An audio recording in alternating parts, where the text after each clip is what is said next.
forget to hit the bell icon to get all the future notifications.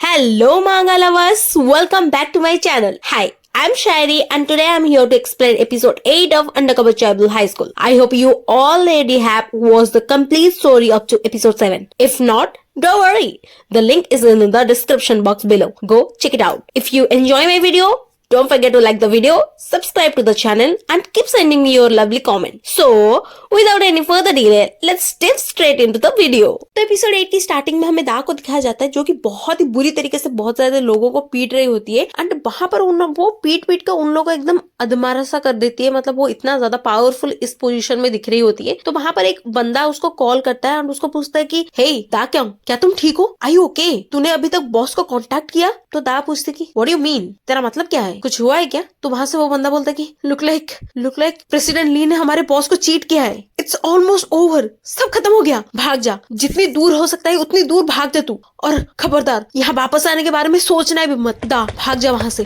जितनी दूर हो सकता है उतनी दूर भाग जा, भाग वहां से। और वहां से दा एकदम जोर से भागने लगती है एंड वो बहुत कॉल लगाने लगती है, पता नहीं किसको, बट वो बहुत ज्यादा कॉल लगाने लगती है। The person you are trying to reach isn't answering right now. Please try again later. The person you are trying to reach isn't answering right now. Please try again later.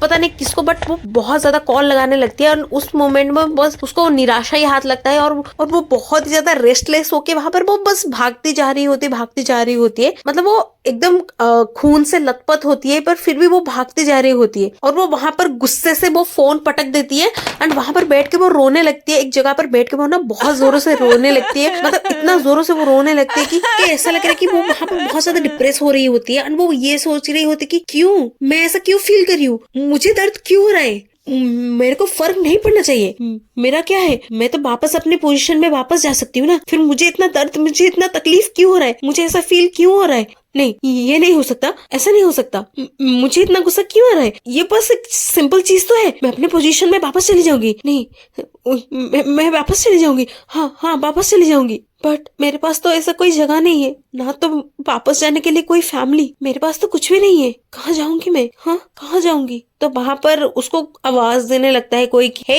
लीदा क्यों, और वहां पर वो बहुत ज्यादा, मतलब इतना ज्यादा डिप्रेस दिखाई जाती है और वहां पर उसको बुलाने लगता है लीदा क्यों। तो वहां पर दा बोलती कि बॉस। तो वहां पर हमें दिखाया जाता है कि यहाँ पर उसका जो पार्टनर है वो जोर से चिल्लाने लगता है कि हे दा क्यों, अबे उठ जा, कहाँ खो गई है तू। और उसकी इतनी भयानक सी शक्ल देखने के बाद ना, उसकी इतनी भयानक शक्ल देखने के बाद दा भी एकदम डर जाती है। लुक एट हर फेस, वो कितनी फनी लग रही है यार, इतनी सीरियस सिचुएशन में ये फनी टर्न। तो दा अपने पार्टनर का इतना भयानक शक्ल देखने के बाद खुद ही डर जाती है, जोरों से उसको एक मुक्का मारती है, चिल्लाने लगती है ये भगवान तेरा ये बदबूदार शक्ल मेरे सामने मत दिखाया कर, डरा दिया बच्ची को। और वो जो बंदा जाके ना सीधा डस्टबिन में लैंड होता है, वो भी उल्टी तरीके से, एंड बोलता है कि मेरी गर्दन तोड़ दिया साली ने, मेरी गर्दन। तो डा बोलती कि तो तुझे किसने बोला था अपना भयानक शक्ल मुझे दिखाने के लिए, पागल कहीं का, अबे अगर हार्ट अटैक आ जाता मैं चली जाती, एकदम टिकट काट लेती स्वर्ग के लिए। तो वहां पर दा भागने लगती है और बोलती ओ माय गॉड, क्या अभी 10 नहीं बज गए, ओ माय गॉड मैं इतनी देर तक कैसे सो गई। तो उसका पार्टनर बोलता है कि हाँ तो लेट तक सो सकती है लेकिन यहाँ से मुझे निकाल नहीं सकती। अरे निकाल मुझे, अरे निकाल ना, मैं यहाँ फंस गया हूँ। तो दा बोलती कि बकवास बंद कर, मुझे भी शावर लेने जाना है। तो उसका पार्टनर बोलता है कि हे दा निकाल मुझसे यार, दम घुट के मर जाऊंगा मैं यहाँ पर। तो नेक्स्ट सीन में हमें दा को दिखाया जाता है जो कि बोलती है हे तेई अब वक्त आ गया है, हम अपने कलेक्ट किए गए इन्फॉर्मेशन को समराइज करते हैं। So first of all chaebol high school में 372 स्टूडेंट्स हैं और उसमें से 34 ओनली मेल स्टूडेंट। और अगर हम ध्यान से देखें तो 16 स्टूडेंट कोई भी तरीके से लिंक नहीं है प्रेसिडेंट ली के साथ और बाकी 18 के बारे में हमें कोई भी एक्यूरेट इन्फॉर्मेशन नहीं मिला है। और अगर हम चैबोल हाई स्कूल की रैंकिंग सिस्टम देखें तो मेरे हिसाब से प्रेसिडेंट ली का जो बच्चा होगा वो अपर क्लास से बिलोंग करता होगा और मैंने लेवल 1 और लेवल 2 से मिला के इन चारों लोगों को सिलेक्ट किया है जो कि प्रेसिडेंट लीग के बच्चे हो सकते हैं। तो तेई बोलता है कि तो इतना श्योर कैसे हो सकती है? ऐसा भी तो हो सकता है उसने अपनी आइडेंटिटी को फेक किया होगा और वो लोअर क्लास से बिलोंग करता होगा, ऐसा भी तो दिखा सकता है। हमारे पास कोई गारंटी नहीं है कि वो अपर क्लास से ही बिलोंग करता होगा। तो दा बोलती है कि पॉइंट तो है तेरे बातों में, पर let's see this is quite impossible. तो तेई पूछता है कि क्यों इम्पॉसिबल है? तो दा बोलती है देख, जो चाइबल हाई स्कूल के रैंकिंग सिस्टम है ना, वो एस्टैब्लिश एंड फिक्स्ड होता है और जितने भी सारे एलिट बच्चे होते हैं ना, वो एक दूसरे के बारे में जानते हैं। कैसे? या तो वो पार्टी से या तो गैदरिंग से वो अपने आप एक दूसरे को जानते हैं। और इसका मतलब ये नहीं कि वो आइडेंटिटी वो पब्लिकली डिस्क्लोज करते हैं। तो उन सब में से हमको ढूंढना बहुत मुश्किल तो है, पर फिर भी मैंने इन चारों को ढूंढा है और मुझे लगता है हम इनको ही फोकस करना पड़ेगा। हमें इनको ही मेन टॉपिक करते हैं और इन चारों में से चूज करने की कोशिश करते हैं। और उसमें से मैं टारगेट करती हूँ ली जेई होंग को। एंड उसके बारे में कोई भी चीज हमको इजीली तो मिला नहीं अभी तक, उसके बारे में कोई भी इन्फॉर्मेशन नहीं है, बट मुझे इतना पता है कि वो लेवल 1 का है एंड उसके अलावा कोई भी इन्फॉर्मेशन नहीं है। तो हम क्या करेंगे, कैसे करेंगे, कुछ भी नहीं पता चल रहा है। तो दा बोलते कि एक बदबूदार कीड़े की वजह से मुझे ये डाउट हुआ, तो जो ली योंग है वो रैंक 1 का भी तो हो सकता है और वो कोई और नहीं, वो जुन ग्रुप का यंग मास्टर है। तो तेई बोलता है कि अच्छा तो तू उसको जानती है? तो दाग गुस्से से बोलते कि वो गंदे शक्ल वाला जब देखो तब पब्लिक अपीयरेंस देता रहता है, उसके बारे में कौन नहीं जानता। और सबको ये पता है कि वो चाइबल हाई स्कूल का एक यंगेस्ट प्रिंस है।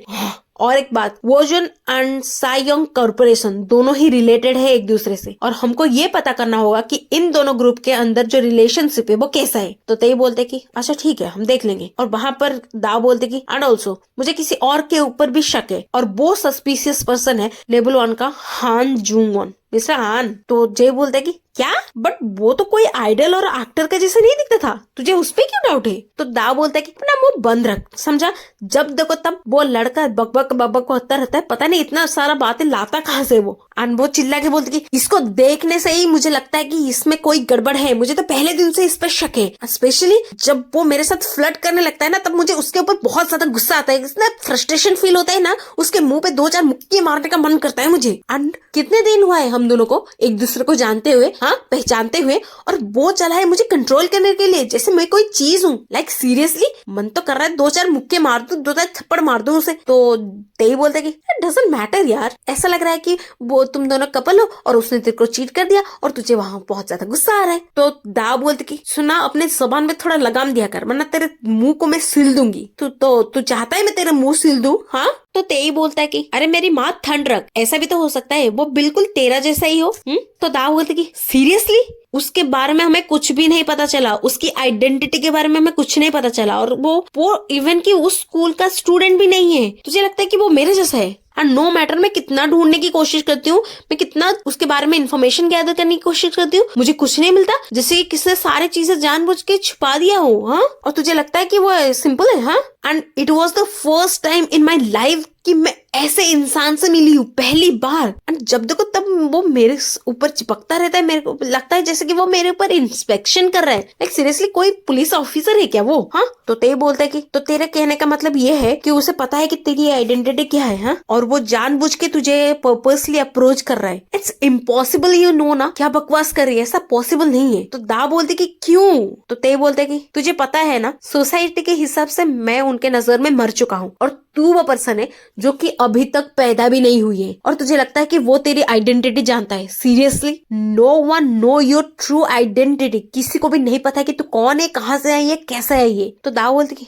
नहीं, कुछ तो गड़बड़ है, मेरा दिल नहीं मानता। इट्स पॉसिबल, ऐसा हो भी तो सकता है वो मेरी आइडेंटिटी जानता हो, हम कैसे इतनी इजीली बिलीव कर ले। और वो जो अटैक हुआ था तो भूल गया है क्या? हाँ। तो जय बोलते कि स्टॉप, इतनी बकवास मत कर, मेरा दिमाग घूम रहा है, इतनी चीजें मेरी दिमाग एक्सेस नहीं कर पा रहा है, रुक जा। फर्स्ट हमें वोजन को इन्वेस्टिगेट करना है, ठीक है, हमें पहले वो करना है। एक साथ इतनी सारी चीजें मत बोल, मेरे छोटे से दिमाग में इतनी सारी चीजें फिट नहीं होता है, समझता क्यों नहीं है तू? अंत बोलते कि बस बहुत सारी चीजें तूने एक्सप्लेन कर दिया और तू जा, अब मुझे रेस्ट करने दे, तब से बकबक करती रहती है। तो ता बोलती पर मुझे ऐसा लगता है। तो तई उसको बीच में रोक के बोलते अरे मेरी माँ बस दे, मुझे इतना सा काम करवा प्लीज, बस दे मुझे। माँ तू जाना, खुद आराम कर, मुझे आराम करने दे, जा मेरी जा। जान मत खा मेरी। नेक्स्ट सीन में हमें वोजुन को दिखाया जाता है जो कि कुछ गैंगस्टर लोगों को पैसे दे रहा होता है एंड बोलता है कि हे सेटलमेंट इज ओवर, मैंने तुम्हें पैसे दिया और उसके बदले तुम्हें मेरा काम करना है और ये तुम्हारे पास वन एंड ओनली चांस है, मुझे रिजल्ट चाहिए। तो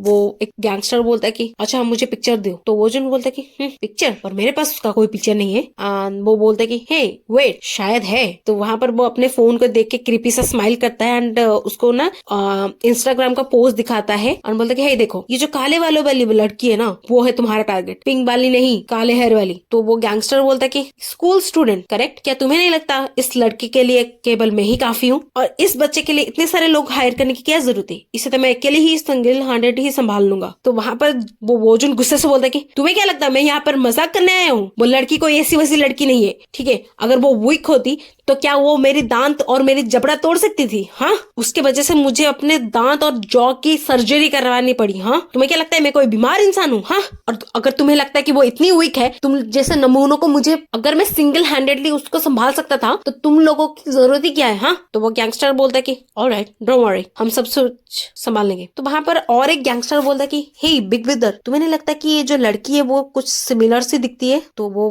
बंदा बोलता है कि कौन ना है देखो। तो वो गैंगस्टर बोलता है कि पागल हो, वो कब की मर चुकी है। तो वोजुन बोलता है कि क्या बातें कर रहे हो, मुझे दिखाओ क्या पंगा चल रहा है। तो वो गैंगस्टर बोलते कि ना इट्स नथिंग, ये कुछ पुराने 20 साल पुराने बातें हैं, तुम्हारे मतलब का नहीं है। तो वोजुन बोलते कि हाँ, मेरी मतलब की चीज है या नहीं है वो तो मैं डिसाइड, दिखाओ तो सही। हाँ क्यों, तुम मुझे दिखा नहीं सकते? तो वो गैंगस्टर बोलता कि नो ये बहुत पहले की बात है एंड ये देखो ये जो ब्लैक हेयर वाली लड़की तुम देख रहे हो ना। तो वहां पर ऐसा कुछ तो सीन वहां पर होता है, हमें बताया नहीं जाता और उस चीज को देखने के बाद वो जो वोजुन का एक्सप्रेशन है वो थोड़ा बदल जाता है एंड वो एक मिस्टीरियस सा स्माइल देता है एंड हंसने लगता है कि तो ली दा क्यों, तो तुम इतनी इंटरेस्टिंग होगी मुझे ये पता नहीं था। तो वहां पर वो बंदा बोलता है कि, तो वो गैंगस्टर बोलता है कि अच्छा सब चीज सेटल हो गई है तो हम चलते हैं। तो वोजुन बोलता है कि टेक योर टाइम। तो वोजुन बोलता है कि ऑलराइट टेक योर टाइम, पर मुझे रिजल्ट चाहिए। और वहां पर वो एक मिस्टीरियस सा स्माइल देके बोलता है कि आइश लीदा क्योंग, हाय लीदा क्योंग, लीदा क्योंग, लीदा क्योंग। मुझे नहीं पता था कि तुम तो मेरी इमेजिनेशन से बाहर ही हो। इंटरेस्टिंग, तुम्हारे साथ खेलने में मजा आएगा। एंड बूम, इसी सीरियस नोट के साथ हमारा ये चैप्टर खत्म होता है।